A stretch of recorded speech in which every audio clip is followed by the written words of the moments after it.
Start. An adder circuit is a digital circuit used in electronics to perform addition. It takes two or more inputs and produces their output as a sum.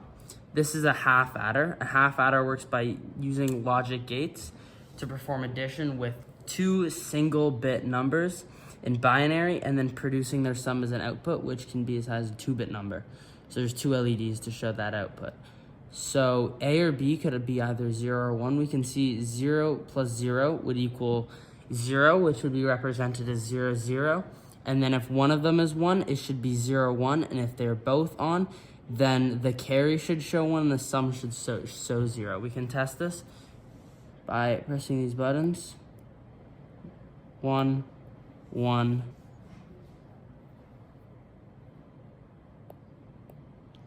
If they are both pressed, it shows 1, 0, which is 2 in binary.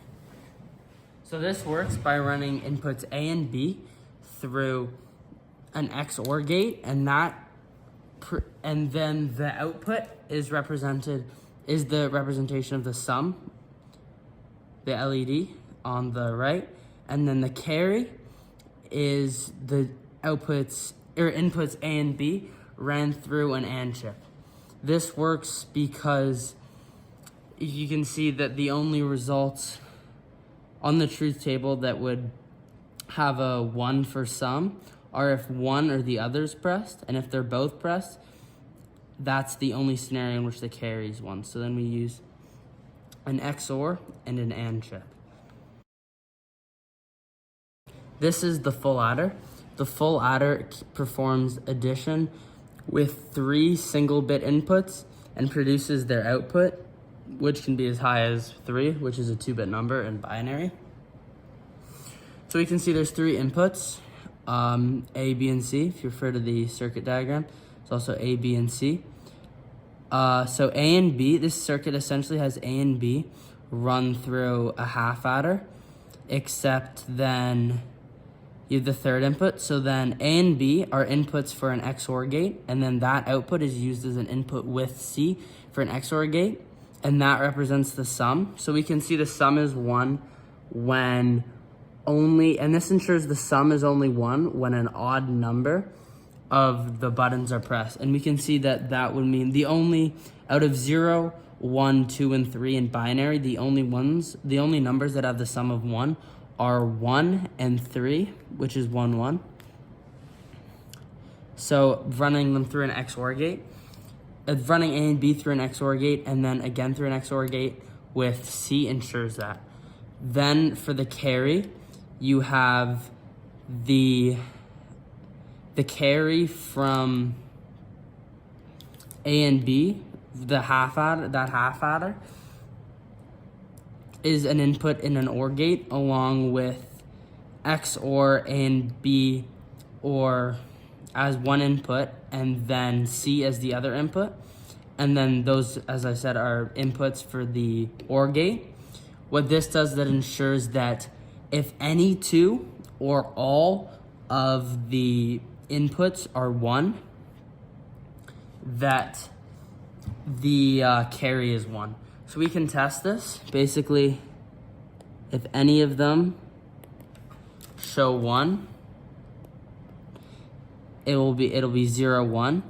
If any 2 show, it'll be 1, 0. And then if all 3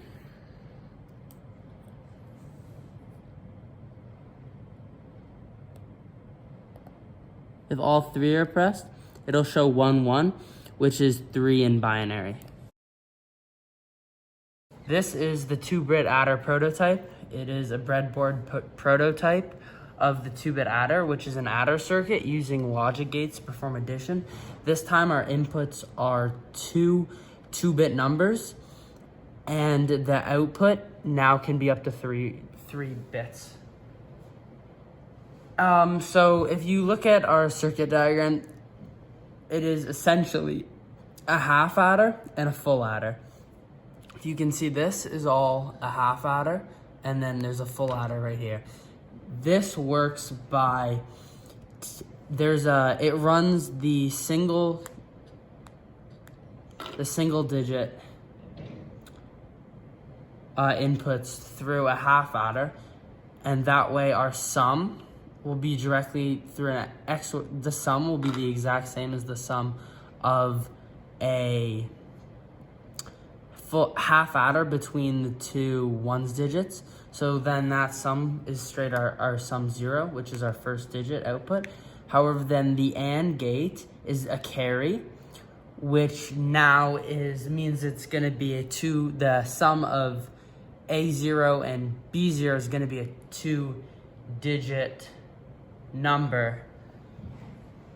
So that serves as the C input, or the third input in a full adder, which is doing addition between A1 and B1, and then the carry if A0 plus B0 equals a 2-bit number. So then essentially it works as a full adder, and the sum of that full adder is sum 1, and then the carry is if 2 or more of those are pressed, and then the carry will show 1, which is our third digit.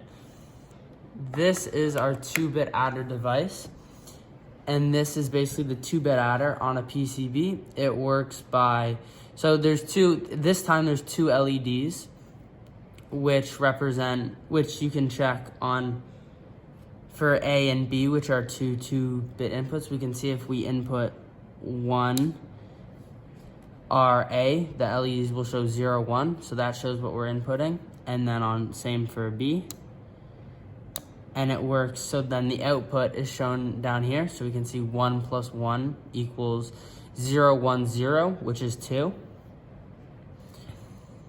This is the PCB, which you solder in 3 IC socket holders, and then you put in the chips, and then you solder in these 2 rockers.